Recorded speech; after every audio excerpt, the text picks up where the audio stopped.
Bienvenidos a todos y cada uno de ustedes, habitantes de la orilla del miedo. Mi nombre es Grillo Villegas, y si usted gusta puede acompañar a un servidor a escuchar el relato de esta semana. Esperamos, por supuesto, que como se lo pedimos en cada episodio, podamos contar al final con su valiosísima opinión. Si a usted le gusta escuchar relatos paranormales, historias inexplicables, si también, por ejemplo, quisiera encontrar un espacio para compartir alguna experiencia de este tipo que usted conozca o haya vivido, déjeme decirle que ha llegado al lugar indicado, porque usted puede enviarnos su relato a cualquiera de nuestras redes sociales que están aquí en la descripción del video. Nuevamente, sea usted bienvenido. La esencia es lo que hace que una cosa sea lo que es, mientras que la existencia es lo que permite la realidad efectiva de la cosa. Entendemos, por ejemplo, por esencia de una persona, al conjunto de cualidades, rasgos o características que hace que una persona sea quien es. La esencia es invariable o prácticamente invariable, puesto que si cambia, la persona ya no se reconocería. Siempre debe estar combinada la esencia y la existencia de algo o de alguien, para que otros sean conscientes de esa persona, pero estos son términos que no entendemos del todo, o por lo menos que no nos hemos puesto de acuerdo. Por lo menos, yo no. Y creo que de manera general así es. Aún nos falta mucho por estudiar y comprender. Permítame iniciar el relato del día de hoy. Lo invito a que escuchemos el relato de esta semana, así que si aún no tiene su bebida favorita, póngale pausa al video y vaya por ella. Aquí lo vamos a esperar. No tenemos prisa y todos queremos pasar un rato agradable. Queremos desestresarnos del día a día que este mundo pone sobre nuestros hombros. Así que recuéstese ahí en su asiento, en su sillón, donde esté. O si está usted manejando un vehículo, permítame acompañarlo hasta su destino. Pero si tiene la oportunidad, cierre sus ojos e iniciemos este recorrido.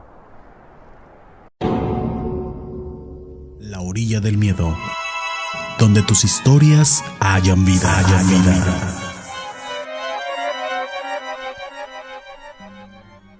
Hoy hablaremos sobre Juan y Tomás. Ellos son hijos de la misma madre y del mismo padre. Sus padres murieron cuando ellos dos eran muy chicos. No creo que haya una edad donde duela menos, ni una edad recomendada para esta separación, pero ellos eran muy jóvenes. Juan, el hermano mayor, tenía apenas escasos 18 años, y Tomás tendría unos 10. Sus padres tuvieron un accidente automovilístico horrible, muy fuerte. El padre muere inmediatamente en el impacto.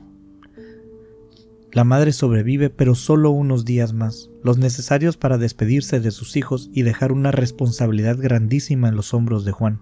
Y esto lo digo porque su madre, al despedirse, le pidió a Juan que viera por su hermano, que no lo fuera a dejar solo. Juan ya tenía 18 años, a pesar de no ser un adulto, tampoco era un niño desprotegido. Él podría trabajar y valerse fácil o difícilmente, pero lo podía hacer. Podía valerse por sí mismo, a diferencia de Tomás, quien tenía apenas esos 10 añitos. Él aún necesitaba protección. Y Juan le prometió a su madre poco antes de su partida que no se preocupara, que él se encargaría de su hermano con todo gusto, que estuviera tranquila. Le dijo eso porque de verdad lo sentía. No era necesario decirlo, pero también entendió que su madre estaría más tranquila si se lo confirmaba, y así lo hizo, para que ella estuviera tranquila. Al momento de morir la madre de los niños, lo hizo mientras dormía, tranquilamente. Juan se dedicó durante muchos años a brindarle todas las oportunidades que pudo a su hermano. Ni siquiera las mujeres le robaban su atención, porque le iban a quitar tiempo, le iban a pedir de sus recursos, los cuales estaban destinados a su supervivencia necesaria, y el resto era para cumplir los deseos de su madre, los cuales consistían en cuidar de su hermano. Así que trabajó durante muchos años a sol y sombra en lo que pudo, y todo el dinero lo reservaba para su hermano. Tomás siempre contó con sus útiles escolares, sus uniformes, lo que él necesitaba Juan se lo conseguía. Sin embargo, a aquel muchacho que le dieron todo, le pasó lo que le pasa a muchos en esa misma situación. No logró entender el sacrificio de conseguir las cosas. Comenzó a ponerse mimado, pesado, a pedir de más, a no valorar el esfuerzo de su hermano, comenzó también a salir con amistades dudosas, amistades que no eran recomendables. Juan le decía a Tomás que por favor se diera cuenta que iba por mal camino, porque Tomás poco a poco empezó a despegarse de la escuela, de su mismo hermano, de Juan, y para cuando Tomás cumplió 17 años, podemos decir que ya era lo que despectivamente llamamos un vago, un muchacho que no trabajaba, que no estudiaba, se la pasaba en la calle, no aportaba nada a la casa. De hecho, en algunas ocasiones hasta llegó a sustraer cosas de la casa para venderlas y comprar algo de vicio, porque hasta esos límites había llegado aquel muchacho. Para Juan era muy difícil corregirlo, no sabía cómo hacerlo, ya se le había salido de las manos de hecho. Los cuidados y mimos de su hermano mayor siempre fueron bien intencionados, pero lamentablemente él no sabía cómo ser una figura paterna. Él apenas estaba descubriendo cómo ser una persona mayor, no estaba preparado. Y su hermano tampoco lo estaba, las cosas no salieron bien. Tomás sabía que Juan había prometido a su madre cuidar de él, y cada que podía se lo reclamaba a Juan. Si Juan se ponía a regañarlo o decirle algún sermón de cómo hacer las cosas o cómo no hacerlas, Tomás le recordaba que debía de cuidarlo por la memoria de su mamá, y Juan terminaba todo el tiempo cediendo, pero por supuesto no dejaba de llamarle la atención, pero le bajaba 2 rayitas. Para esas alturas, Tomás ya no recibía más cosas de Juan más que el techo y la comida de la casa. Ya no le daba dinero, aunque Tomás siempre encontraba formas de obtenerlo. Andaba en muy malos pasos. De repente empezó a llegar alcoholizado a su casa, vomitando de lo ebrio que llegaba. Otras veces llegaba evidentemente drogado. Juan no sabía qué hacer con Tomás. Así que un día, mientras rezaba, en la noche antes de dormir, habló con su madre y le dijo que él seguiría dándole a su hermano qué comer y dónde vivir, pero ya no podía hacerse cargo de lo que él fuera a hacer en un futuro. Él ya estaba grande y empezaba a tomar sus propias decisiones, ya no era su responsabilidad. Digamos que esa noche de algún modo hizo las paces con su mamá y se desligó del compromiso que tenía con ella. Juan estaba seguro que su madre entendería, pero de igual modo le reclamaba a Tomás cuando lo veía de un modo o de otro. Le soltaba una letanía y Tomás simplemente lo ignoraba o le respondía con groserías, lo típico, por ejemplo, como no te metas en mi vida, yo sé lo que hago, puedo ganar más dinero que tú y tú que te matas trabajando, cosas de ese estilo. Tomás a veces solía desaparecer por días. A Juan, por más que se deslindara de él frente a su madre, le causaba mucha preocupación, porque fuera quien fuera y fuera como fuera, era su hermano, nunca iba a dejar de serlo. Nunca lo dejó de querer sin importar nada. De hecho, le ocupaba sus pensamientos gran parte del día. Pero así como desaparecía, volvía a aparecer, y a veces traía dinero, a veces no, a veces llegaba todo golpeado, sucio. Era un albur saber qué estaba haciendo en esos días en que Tomás se iba. Y por supuesto que a Juan no le contaba ni pío, ni le ayudaba con los gastos de la casa, ni mucho menos. La relación se había deteriorado tanto que Tomás ya había empezado a amenazar con que se iba a ir de la casa, diciendo que él ganaba lo suficiente como para vivir solo y cosas por el estilo. Pero Tomás también quería a Juan, no quería irse de su lado, solo que estaba herido. La vida lo había golpeado muchas veces y desde muy joven. No digo que sea regla, hablo específicamente del caso de Tomás, pero cuando las personas tienen una herida abierta, el puro hecho de tocarla es doloroso. Y así es con cualquier tipo de herida, si me permite hacer la analogía, ya sea una herida del alma o una herida física. Si usted se corta, por ejemplo, y va a un hospital, le van a aplicar medicamentos sobre esa herida, que posiblemente le hagan sentir dolor. Y puede ser que tú ni siquiera quieras que lo hagan, aún sabiendo que es con buenas intenciones y para un buen fin. No me inyecte, doctora, me va a doler. Igual puede sentir aversión, prefiriendo quedarse como estás. Así son las heridas. Y Juan siempre recuerda ese día específico, un día de esos cuando su hermano se desaparecía. Tomás llevaba fuera cerca de 2 semanas, no era un tiempo exagerado para sus ausencias, pero él intuía que algo estaba mal, que Tomás estaba en problemas, pero la comunicación entre ellos ya era muy mala. Le llamó varias veces por celular, pero lo mandaba directamente a buzón. No era extraño tampoco, inclusive se tomó la molestia por primera vez en la vida de llamar a hospitales para preguntar si estaba internado, si lo habían visto, si había llegado alguien con las características de su hermano, porque él presentía que algo estaba sucediendo, pero no pudo dar con él. Aunque fuera del hecho de que tenía ese presentimiento, todo era normal. No había nada extraño, salvo eso que Juan sentía en su corazón. El sentimiento de aprensión desapareció inmediatamente cuando llegó un día a su casa en la noche y se encontró a Tomás sentado en la mesa. Estaba simplemente allí sentado en silencio, mirando a la pared.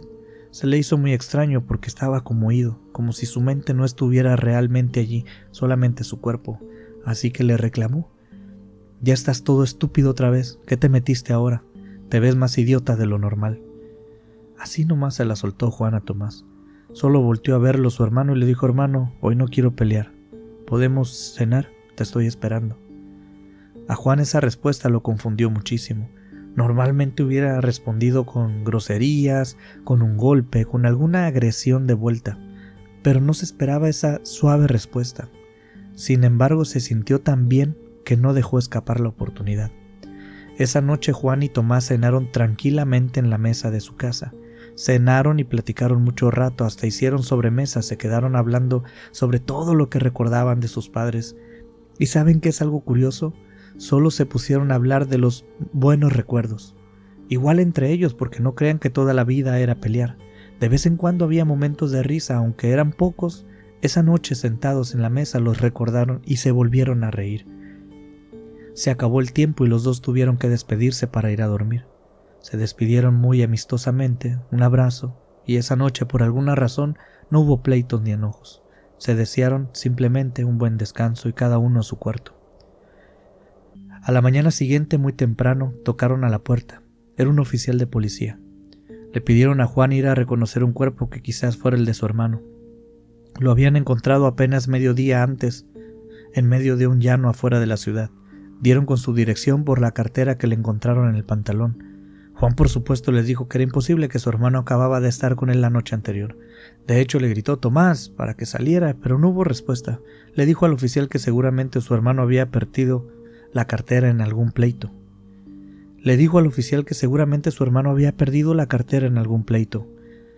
Entonces el oficial le respondió: «Me alegra saber que no es tu hermano, pero de igual forma, si usted tiene la oportunidad, nos ayudaría mucho descartando esa posibilidad con su visita».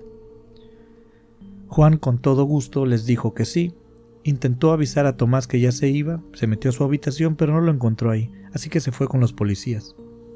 Amigos, el cuerpo que Juan fue a identificar tenía notorios signos de putrefacción.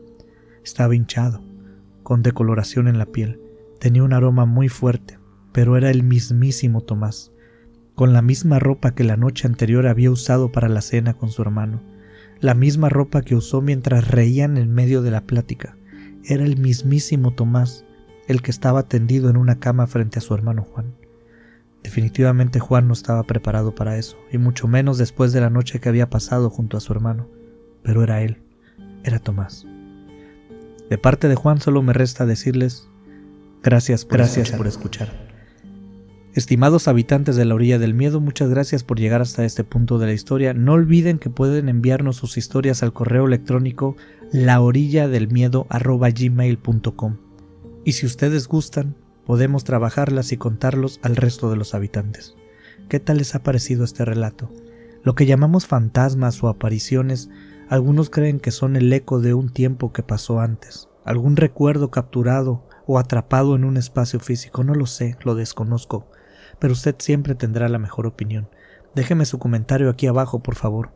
Lo leeré lo más pronto posible y aprovecharé para saludarlo. Recuerde que si le ha gustado el relato, suscríbase por favor. Active la campana para que no se pierda una notificación cada que subamos nuevo contenido. Espero que haya pasado un rato muy agradable. Soy Grillo Villegas y quiero agradecerle por escuchar, agradecerle por compartir este contenido con quien usted crea que lo pueda disfrutar. Gracias también por acompañarme este ratito. Y si usted gusta, está más que invitado para vernos aquí en La Orilla del Miedo.